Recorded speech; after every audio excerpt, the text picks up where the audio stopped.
tassa bhagavato arahato samma sambuddhassa.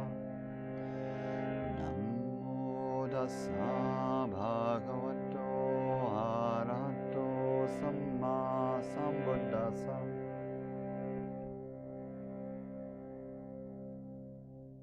So this sequence of practice, known as Ānāpānasati, mindfulness of in and out breathing, is only really in name about breathing. As you will have noticed, those of you who've been hanging with me for these many weeks of looking at the first part of the sequence, it starts off solidly with breathing as the topic, as the anchor for the mind, for the heart, and really as the vehicle for the cultivation of energy.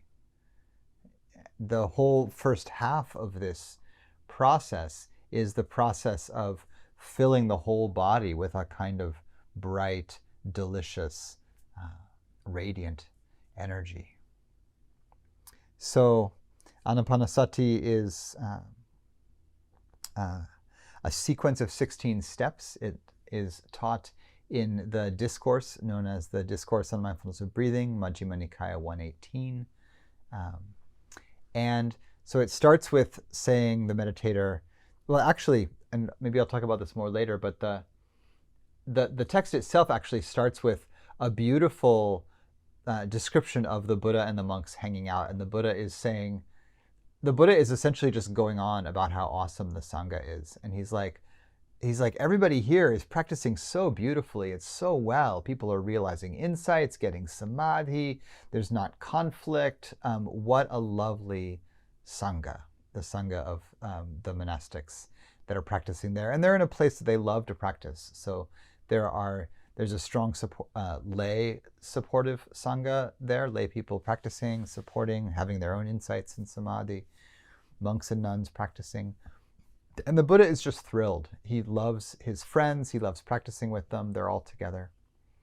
So the sutta actually starts off like that, with the Buddha just praising the Sangha for how beautiful their practice is. And then he gives this teaching on the steps of mindfulness with breathing.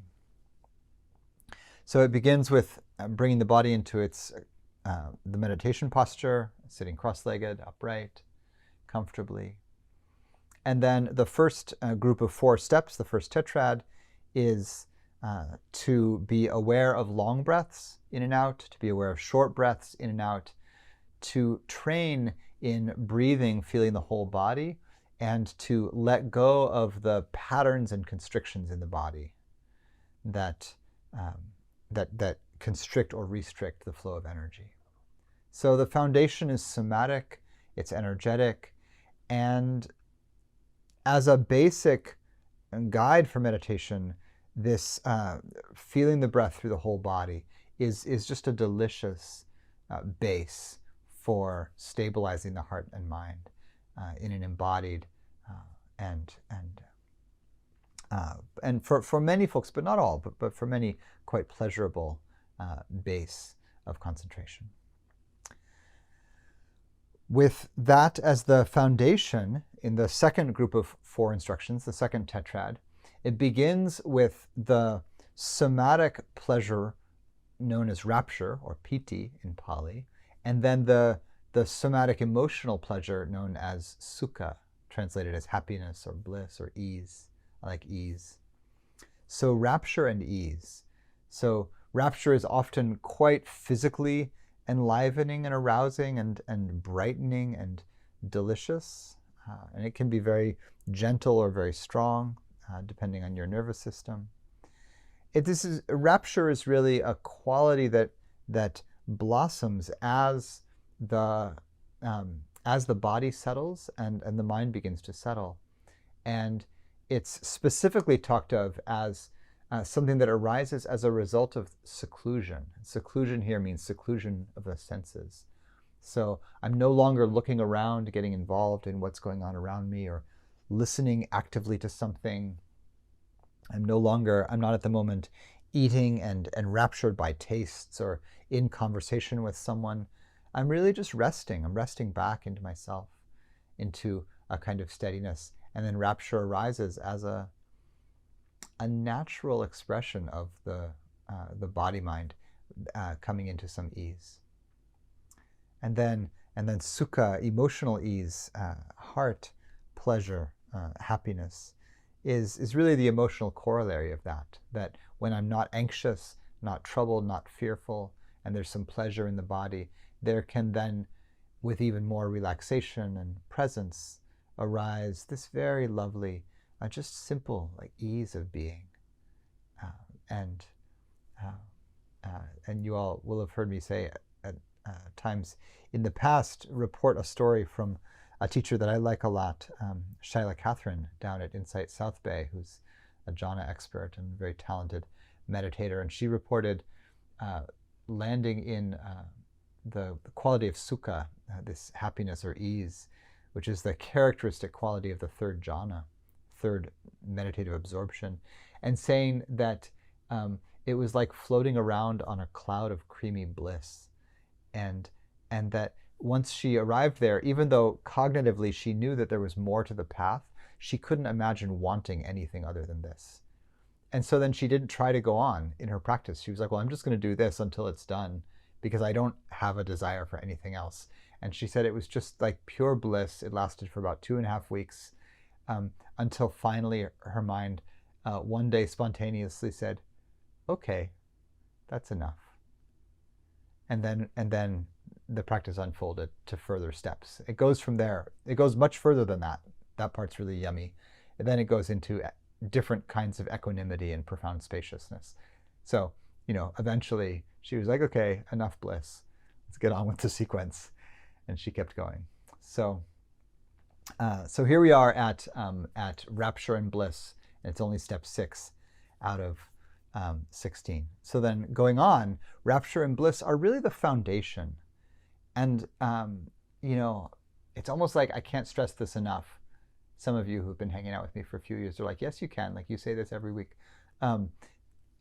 But maybe I'm not tired of saying it, or I need to keep hearing it, that embodied pleasure and emotional ease and non-distress is the foundation of the path. That really these states are so healthy, so nourishing, so, the Buddha said, is this a pleasure to be feared? And he knew in his heart, he said, no, this is not a pleasure to be feared.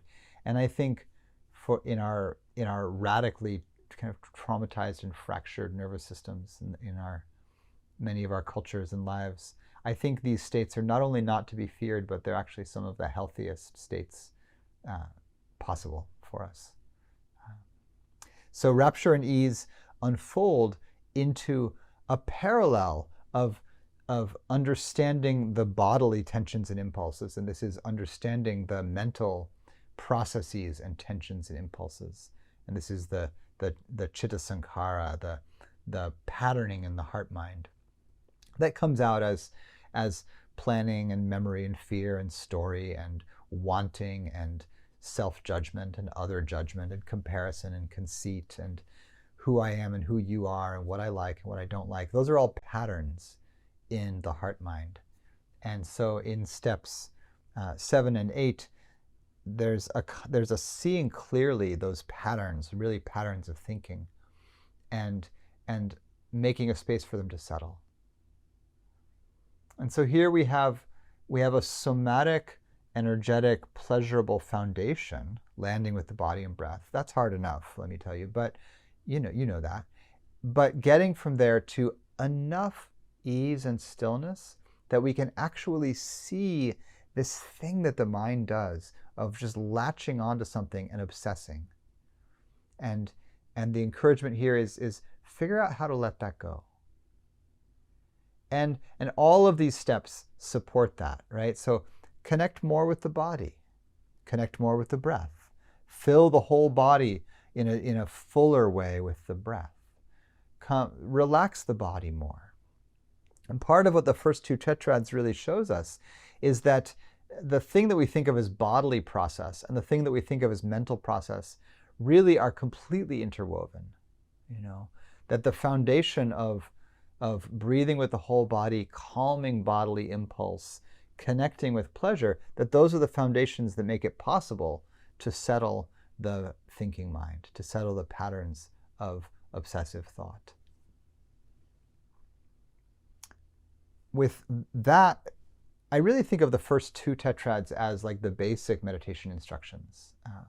Most days, that's what I do, is I try to kind of,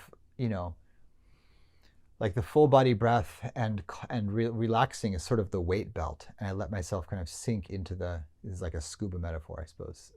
Sink under the waves into a kind of peaceful quiet, where relaxing is really the pathway in. Relaxing, I think, is really the weight belt. It's like just keep settling and softening, and I'll naturally settle. And then we get to begin to look around, right? We find ourselves immersed.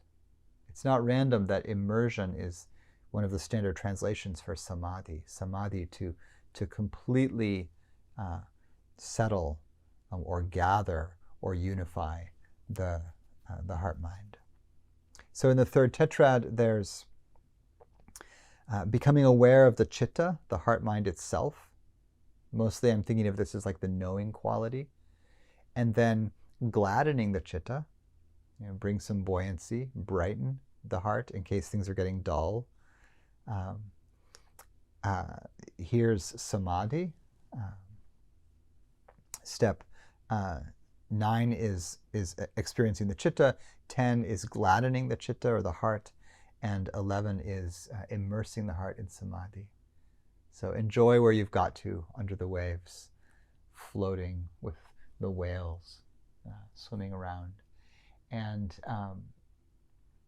technically speaking, samadhi is in this sequence, at least, it's the deepest point of stillness, of really landing in the body's we've now let go of bodily impulse and mental impulse and experienced the heart center as a stable knowing quality. And then there's just a steadiness here to sustain as long as we can, really, in meditation. And following samadhi is this beautiful phrase, the liberation of the heart, or freeing the heart. In whatever way the heart was still bound into these patterns, there's the invitation then for that to release. So then this last set of instructions, the fourth tetrad, this is the turn toward insight. And the 4 instructions in this tetrad are now not to cultivate qualities.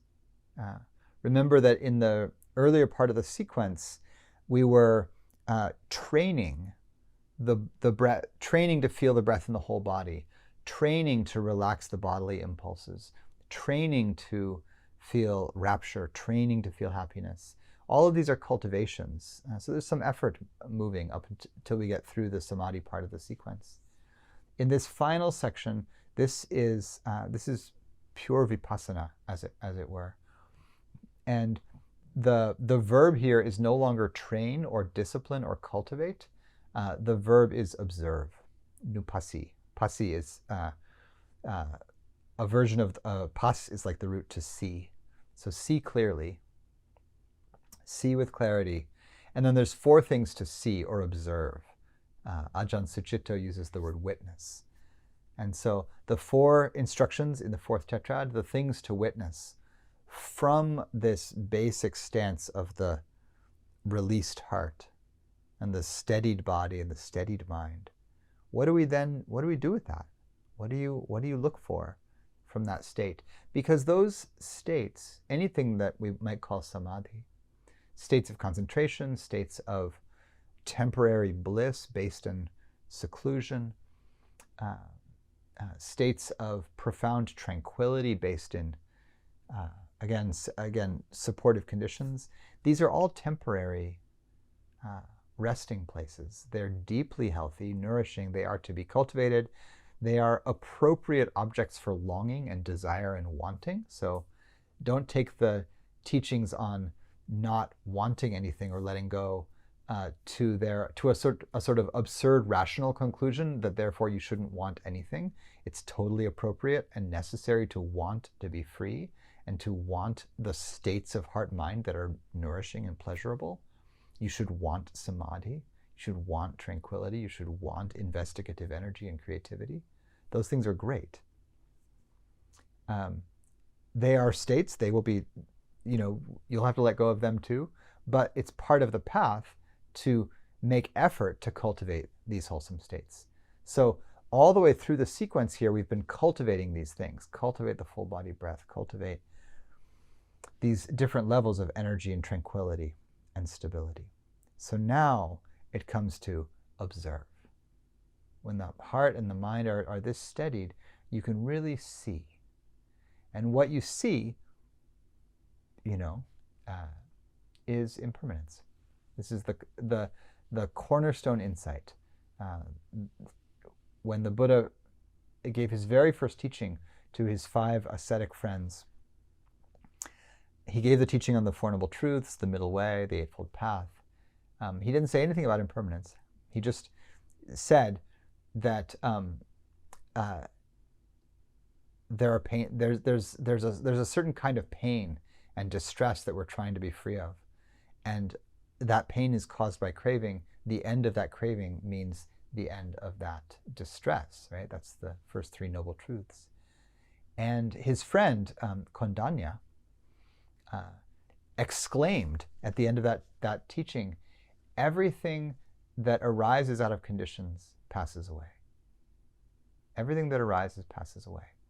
So the Buddha didn't teach impermanence directly. The Buddha taught suffering and its cause, and Kondanya had the insight, everything passes away. Because impermanence is the implied meaning behind all of the teachings. It's the core insight. If you get impermanence, you get the whole thing falls into place, or falls apart, whichever metaphor you prefer. Right? The whole Dharma falls into place. All of your attachments fall apart. We'll go with the falling apart because that's the gist of this 4th tetrad. So you witness impermanence. That's step 13. 14 is witness dispassion and fading away. Those are 2 different translations of the same word, viraga. Fading away, dispassion. Step 15 is witnessing or observing cessation, stopping, nirodha. And step 16, the last step, is witnessing letting go. So the core insight in this last section is the insight into change, into impermanence. And you might think of the other 3 as, almost like conditioned results of having seen impermanence. If you see impermanence really clearly, what happens? So one way of understanding the 4th tetrad is these other 3 things happen when you see impermanence clearly. Another way of seeing it is that these other 3 things are different facets of the same insight, almost like different sort of cuts of the gem of this insight. So impermanence is this characteristic of all conditioned things. I'll say more in a moment about what conditioned things means. Impermanence is this characteristic of all conditioned things that conditioned means that they came into being based on other things happening, right? So, we are here tonight, dearly beloved, we are gathered here tonight to celebrate this thing called life. We're here for, based on a whole bunch of conditions, some of which being that we were born, some of which meant that, our parents did things and their parents did things, et cetera, et cetera, et cetera, human existence. But we're also here for a million other, conditions, like we all got attracted to the Dharma at some point, or we met each other or me at some point. I'm partly here because of a kinesiologist in Santa Fe in 1993 who told me that there was a Zen center nearby. you know? But I was actually only receptive to that because I had stumbled across Gary Snyder translations of the poems of Li Po. And I thought that the Chinese mountain hermits seemed like they were onto something. But the only reason I was searching for that was that I was miserable. And that I had gone really far with Western classical music, and it kind of broke my heart because it turned out to be pretty empty and soulless in the end. And I was looking, and on and on and on, you know, and we each have this long sequence of, you know, experiences that led to decisions, that led to more experiences, et cetera, that led to us being here. And all of that, you know, like I'm slightly thirsty based on the condition of having been talking for 45 minutes and having not remembered to drink my tea after dinner. Like, you know, conditions are endless, but conditioned means that the experience of this moment has its roots in those things. So it's connected, right? The short formula for conditionality is because of this, this arises. And it's important because conditionality is what the Buddha was teaching in that in the first two noble truths. Because of craving, suffering arises. Craving is tanha, thirst, speaking of thirst, and suffering is a poor translation of the word dukkha. That means pain, suffering, distress. Sorrow, grief, lamentation, pain, grief, and distress is the long portmanteau word that ends the definition of dukkha. Dukkha, dissatisfaction, dissatisfactoriness, unsatisfactoriness, is conditioned by the presence of the quality we could call craving, wanting, obsessing. And so the characteristic of impermanence is that all things that are conditioned, so they came into being based in other events happening, that means that as conditions change, that experience will also change. So everything that had conditions will end, right? It had the conditions to appear. Nothing like appears out of conditions and then lasts from that point eternally without changing permanently. Like nothing becomes permanent, right?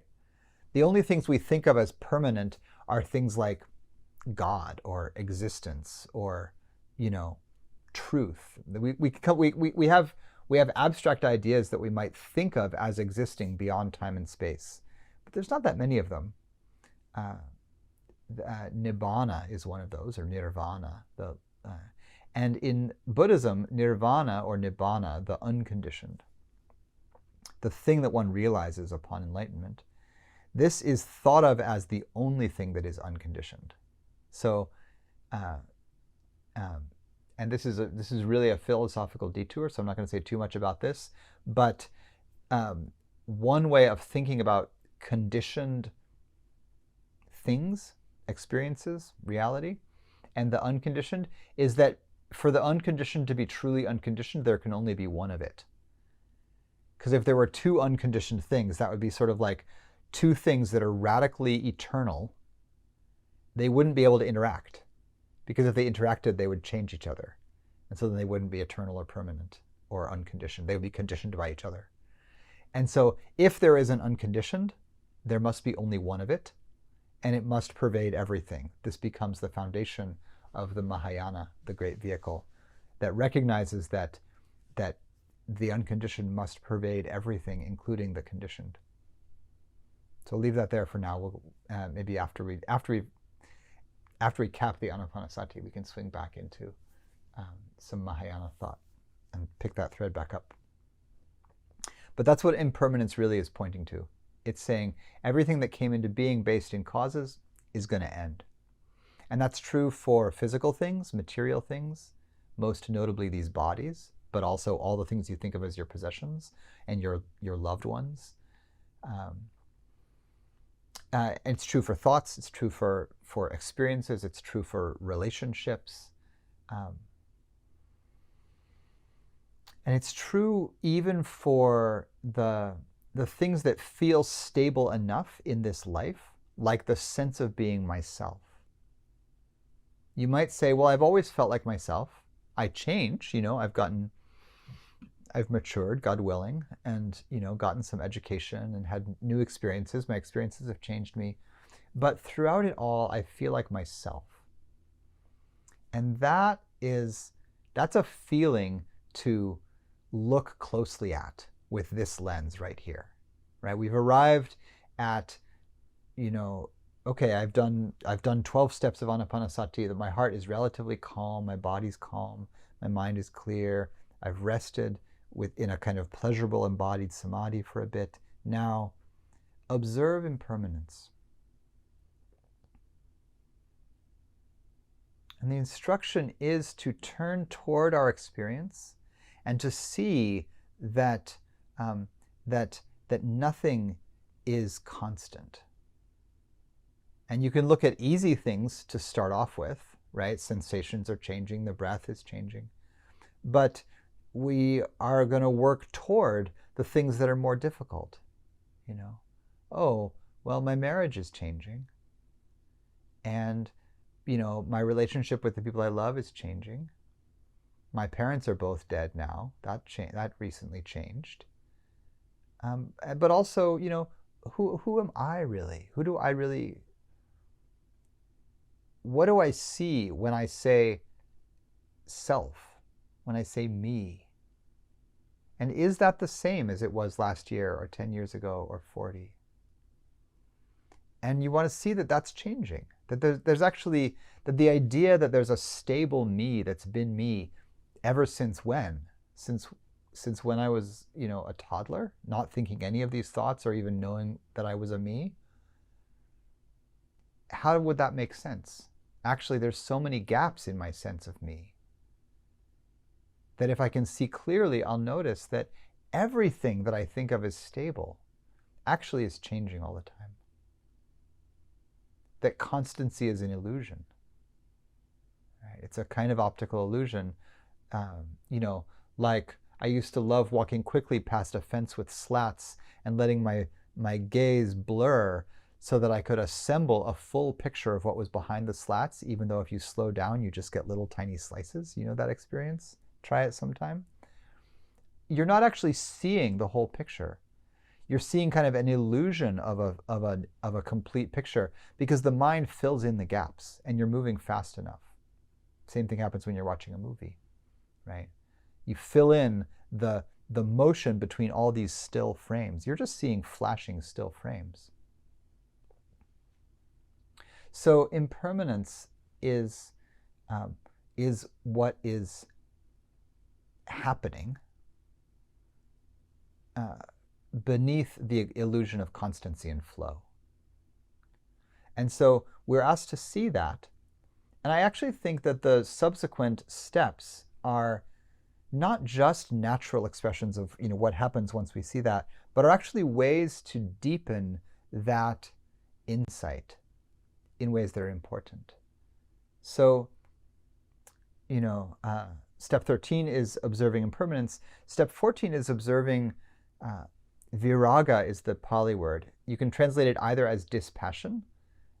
Raga is like passion or you know, strong feeling, anger even. And V could be a negative, like without. Or it could be a version of the word viraguna, meaning colorless or losing its color. So viraga, seeing clearly viraga can be either translated as observing the fading away of things or observing dispassion. And it's a little bit like, are you seeing the ending of things in impermanence? I like this, right? This is a standard method in the meditations on observing impermanence, that you're observing change, but you do that particularly by noticing, first of all, the appearing of things. Like as I'm talking, you might take a little while to notice the beginnings of words. That's kind of fun, right? Words just appear out of silence. And very quickly you know what the word is. So quickly you don't even notice that you know, because you're fluent in the language, probably. But then you notice the endings of words and how I'll say it. I'll say this slowly and artificially, so that you notice all the endings of words, so that you can see that every word disappears into silence.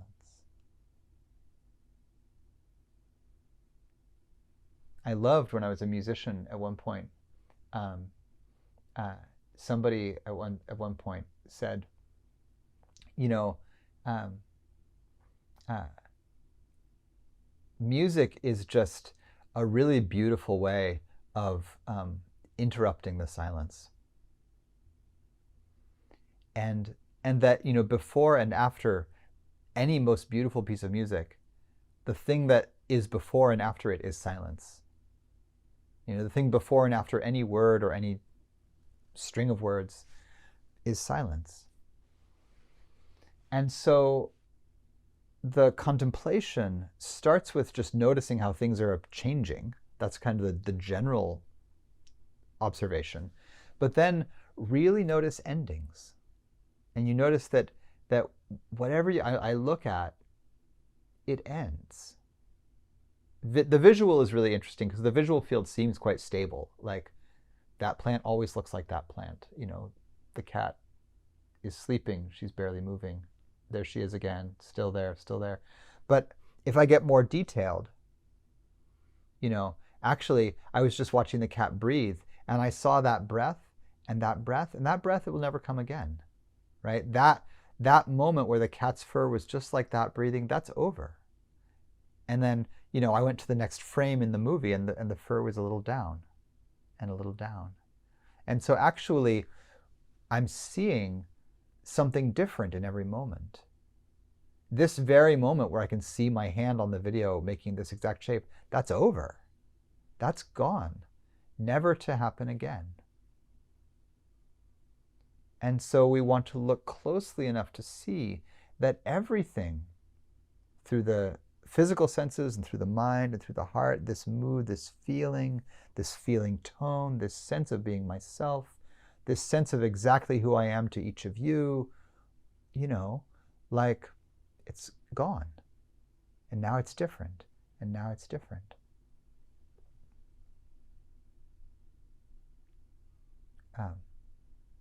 My kid really hooked into this sometime in the last few months.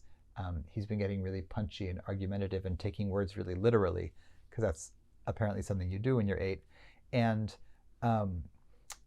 he's been he got onto this thing where he would say, Papa, are you listening to me now? And I would say yes. And he would say, no, you're not. I'd say, no, I really am. He'd say, no, you're not. Because now is gone, and now is gone, and now is gone, and now is gone. You can't even get it. You can't catch now. It's totally gone. And I'm like, thank you, Roshi. Very good. It's true, right? Like, there's no present moment that can be grasped. It's just already gone, right? So step 14 here is actually get quiet enough that you can see that happening. Oh, right, something's happening, and now it's already gone. And you can do this in quite a kind of beautiful, poignant way. Take a fading away, take an impermanence fading away dispassion walk at some point, and just see around you, like, oh, those leaves waving in the breeze, like that particular dance of leaves, it's already gone. Oh, that nice looking person across the street, already gone.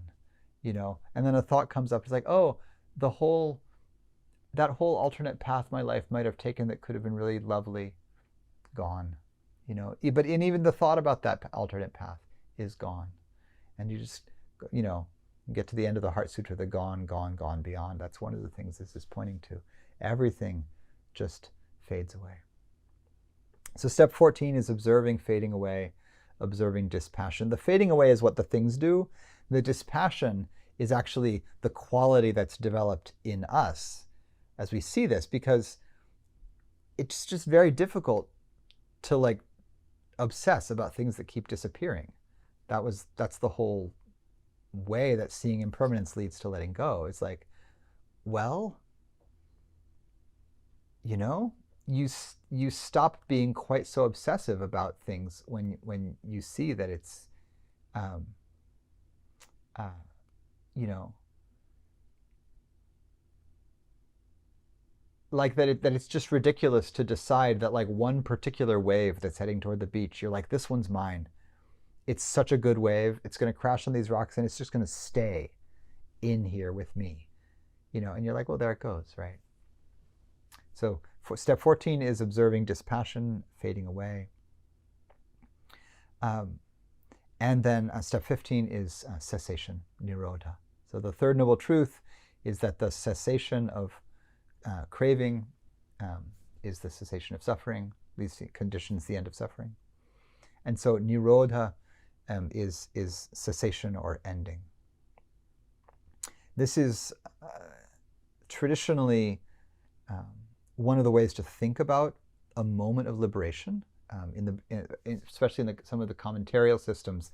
A moment of full cessation is thought of as like, that's what the moment of attaining nibbana or realization, liberation, enlightenment. That's what actually happens in the moment of being enlightened, is that everything stops for a moment. In terms of observing it in the flow of the sequence, especially since it's not the last step in the sequence, I'm not thinking of it so much as that, as like, oh, it's a marker of enlightenment in a way, but that it's actually something that you can see, that you can witness or observe anytime.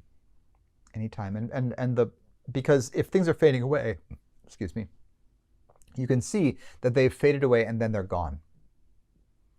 And the places that I think are really poignant to see this are when we've been in a kind of obsessive mind state, or something's been really haunting the heart.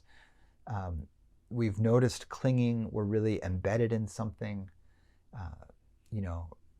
There's a drama going on at work, and you're all swirled up with it. Or you're just doing a project. You're doing a creative project or something that's under deadline, and you write the whole thing. You hit send, or you package it. You're done. Whatever it is, it's done.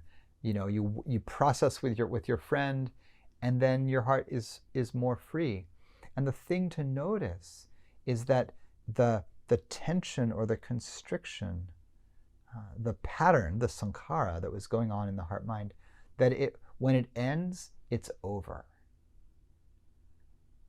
Part of what's so mysterious, I think, for so many of us to grasp about enlightenment or liberation, and what actually a lot of contemporary practitioners, I get the sense, like, kind of just reject this aspect of it. Like, folks can be chill with like, oh yeah, when I let go, I'm happier. But the proposal with liberation is that there's a kind of letting go that's permanent, that you will not suffer from this same thing again, ever. And that's just really hard to grok, I think, for a lot of us. I get that, like, oh yeah, when I do things a certain way, then I'll be happier. But it's like, oh, but if I realize a certain thing, then I will never again be fooled by that thing. That's a deeper proposition. And that is part of what is being pointed to here in cessation.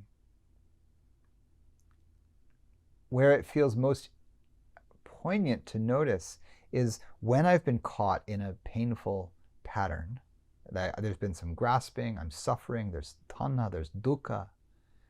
And in whatever way I come to the end of that, whether I see it clearly in meditation and I shift my state and I come to the end of that, or I really understand, mostly when I understand it with some insight, I see like, oh, these people were confused by that, this person said that out of fear, I said this out of fear, here's how the whole thing got out of hand. And now there's been some process, some forgiveness, and I notice that my heart has let it go, that it's calmed, like that storm, whatever it was, has faded away. Then observe impermanence. Oh, it's changing. Oh, it's fading away. Observe fading away. And then observe cessation, like, oh, it has stopped. That pattern or that storm that was obsessing the heart has stopped.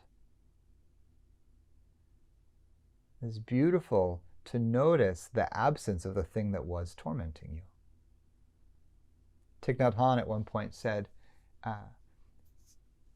if you don't happen to have a toothache right now, you're probably not noticing that. But how about notice not having a toothache? Isn't that lovely? Isn't it great to not have a toothache? Notice the absence of suffering. And particularly if you've got some flavors of suffering that you're a super expert in, like you're really good at self-criticism, or you're really good at like ambitious anxiety, or you're really good at, I don't know, whatever it is for you, find the moments when you've really let go of that. Or better yet, think of one that was really troublesome for you when you were in your 20s or your teens or your 30s, or I don't know, however old you are, right? Like a while back. And notice, find one that's gone for good.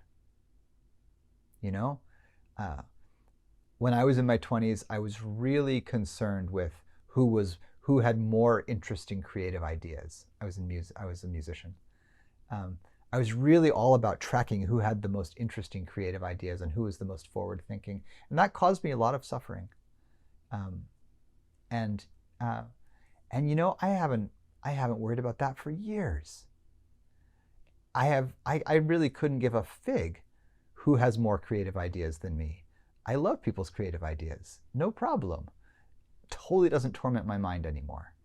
And if I can notice that and notice the absence of that, and that it's really absent, and I don't think I'm going to get lost in that one again. You know, like, yeah, I'll knock on wood, but you know, I don't think so. That's cessation. That thing has just stopped. You know, cheers for the stopping of old patterns, right? The last step 16, we finally arrived at, is letting go.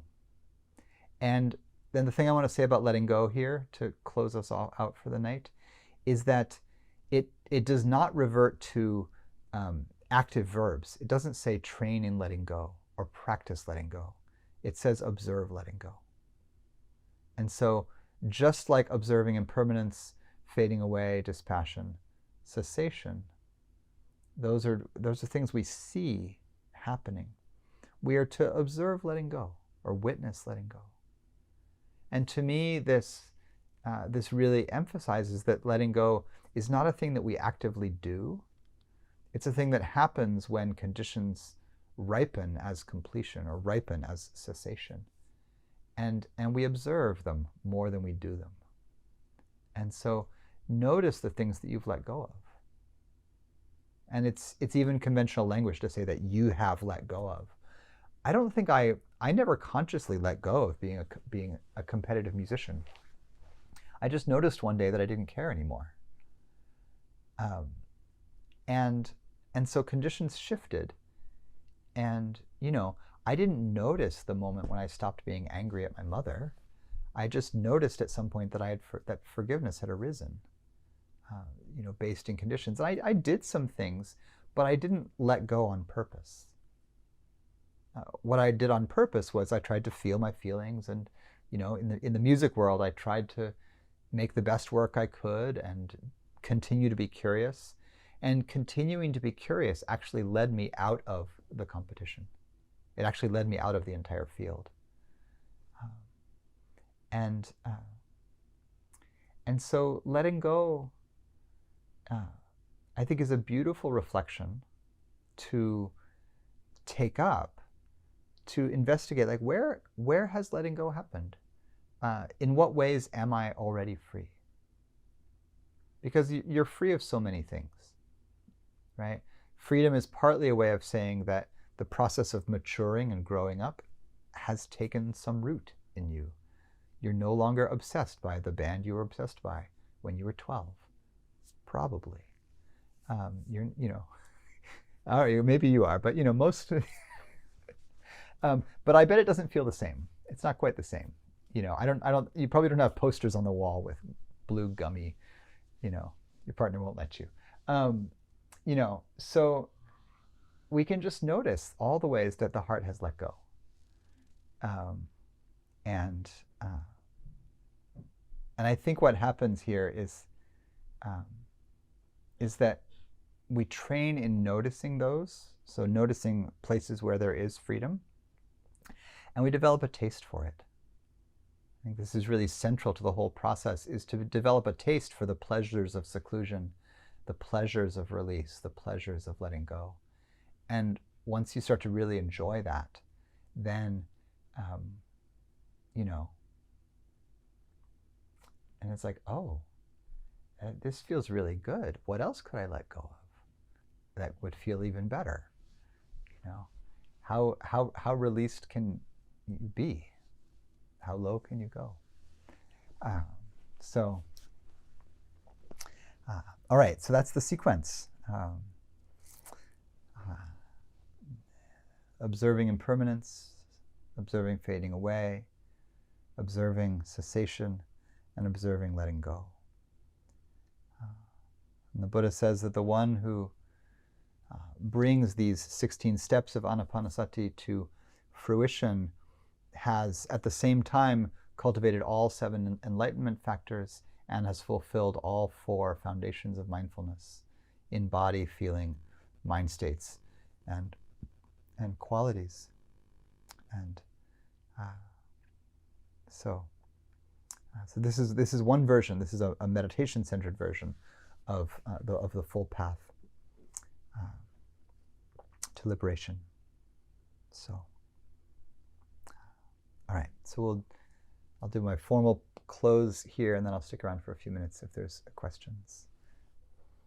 May our practice be for the benefit of all beings everywhere. May all the wars end. May everyone be safe, well held, inspired in their practice. May everyone find the heartwood of the holy life, the liberation that the heart longs for.